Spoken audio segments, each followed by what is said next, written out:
SSC nursing చేస్తూ కూడా Sunday అక్కడ వెళ్తూ కొన్ని సండేలు ఇక్కడ కూడా వచ్చేదాన్ని.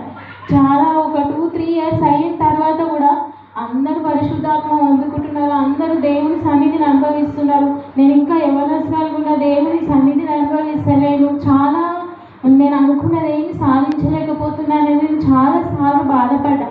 నేను మన సంఘంలో మీటింగ్ అయితే కూడా కొన్నిసార్లు నేను రాలేకపోయినా, అయితే నేను వేరే సంఘానికి వేరే అక్కడ సిటీలో వెళ్ళి నేను ఆ రోజు 3 days ఉన్న అక్కడ వడకాలు అయ్యేది. నేను ఆ రోజు అనుకున్నా, దేవా నీ ఆత్మతో నన్ను అభిషేకించాలని నేను చాలా ఆశపడ్డా.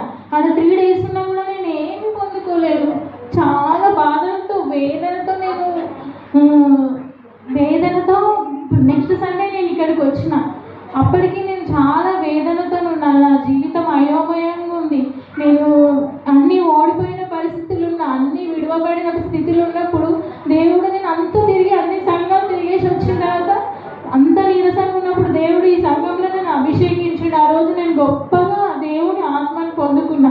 నాకు ఆ రోజు అర్థమైంది దేవుడు ఈ సంఘంలో నన్ను స్థిరపరిచిండని. ఆ తర్వాత మెల్లగా దేవుడు నన్ను ఆశీర్వదిస్తూ దేవుని సన్నిధితో నింపబడ్డా. ప్రతి సండే ప్రతి వాక్యంలో దేవుడు పాస్టర్ వాక్యం ద్వారా నాతో మాట్లాడేవాడు.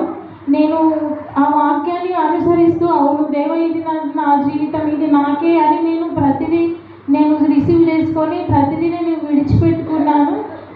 ఇంకొకటి ఏంటంటే నేను కరోనా టైంలో చాలా నేను చనిపోయేదాన్ని. ఆయన దేవుడు ఆ వాగ్దానం నాకు ఇచ్చిండు.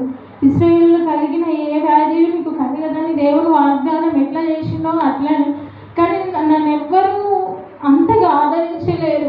ఆత్మీయ తల్లిదండ్రులు అంతగా నన్ను ఎవ్వరూ ప్రేమించలేదు. చాలా గొప్ప దైవసేవకుడిని మనం కలిగి ఉన్నాము.